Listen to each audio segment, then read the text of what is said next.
నమస్తే, నేను మీ షణ్ముఖ్. ఇప్పుడే అందిన తాజా వార్త. ఏపీ ఎండీసీ మాజీ ఎండీ వెంకటరెడ్డిపై ఏసీబీ ఫోకస్. విచారణకు ప్రభుత్వం అనుమతి. గనుల శాఖ పూర్వ ఎండీ వీజే వెంకటరెడ్డిపై ఏసీబీ ఉచ్చు బిగిస్తోంది. ఆయన అక్రమాలపై విచారణ చేపట్టేందుకు అవినీతి నిరోధక చట్టంలోని సెక్షన్ 17A కింద ఏసీబీ అనుమతి తీసుకుంది.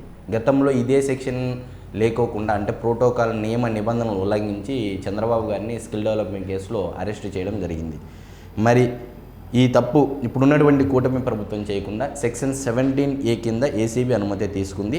అదేవిధంగా గత సర్కార్ హయాంలో ఇసుక తవ్వకాలు, విక్రయాలు అంటే జగన్మోహన్ రెడ్డి గారి హయాంలో జరిగినటువంటి తవ్వకాలు, విక్రయాలు, టెండర్లు, ఒప్పందాలు ఇలా అన్ని దశల్లోనూ వెంకటరెడ్డి అక్రమాలకు పాల్పడ్డారన్న ఆరోపణలు బలంగా ఉన్నాయి. నాటి సర్కార్ పెద్దల ఆదేశానికి అనుగుణంగా ప్రైవేటు సంస్థలకు అనుచిత లబ్ధి చేకూర్చి ప్రభుత్వ ఖజానాకు భారీగా నష్టం కలిగించారన్న ఫిర్యాదులు చాలా ఉన్నాయి. అదేవిధంగా ఈ క్రమంలోనే ఈ నెల 1న ఆయన ఏపీ ప్రభుత్వం సస్పెండ్ చేసింది.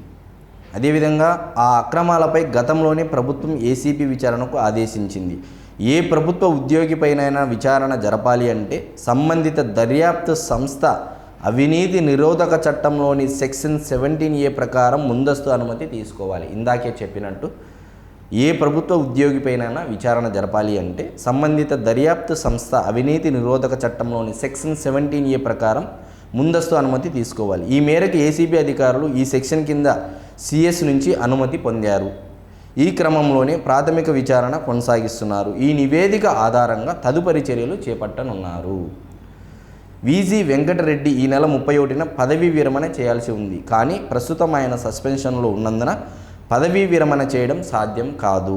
గనుల లీజుల కేటాయింపు, ఇసుక టెండర్ల ఖరారు, ఒప్పందాల్లో ఆయన పలు నిబంధనలు ఉల్లంఘించి అక్రమాలకు పాల్పడినట్లు ఇప్పటికీ ఏసీబీ నిర్ధారించింది. వాటికి సంబంధించిన దస్త్రాలను పరిశీలిస్తోంది. ఇసుక గుత్తేదారు సంస్థ జేపీ పవర్ వెంచర్స్ ప్రభుత్వానికి 800 కోట్ల రూపాయల బకాయిలు ఉన్నప్పటికీ ఆ సంస్థకు ఆయన ఎన్ఓసి ఎలా జారీ చేశారు, ఎవరి ఆదేశాల మేరకు చేశారనే వివరాలను సేకరిస్తోంది. అదేవిధంగా ఇసుక గుత్తేదారు సంస్థలైన జేసీకేసీ, ప్రతిమా ఇన్ఫ్రా సంస్థల ఉల్లంఘనలోనూ ప్రమేయం ఉంది. అదేవిధంగా దీంతోపాటు సుప్రీంకోర్టు, హైకోర్టు, ఎన్జిటీల్లో తప్పుడు సమాచారంతో కూడిన అఫిడవిట్ల సమర్పణ తదితర అంశాలపై అవినీతి నిరోధక శాఖ ప్రాథమిక విచారణ కొనసాగిస్తోంది.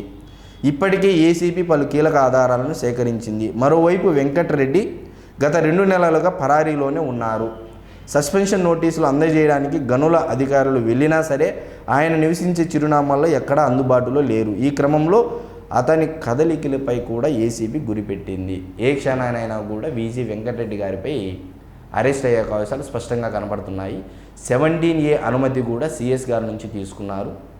గత ప్రభుత్వ హయాంలో అంటే జగన్మోహన్ రెడ్డి గారి హయాంలో ఇసుక తవ్వకాలు కానీ, విక్రయాలు కానీ, టెండర్లు కానీ supreme court, high court, NGT national green ట్రిబ్యునల్లో సమర్పించినటువంటి తప్పుడు అఫిడవిట్లు అప్పుడు కలెక్టర్లది పెద్ద దుమారమే రేగి ఉంది.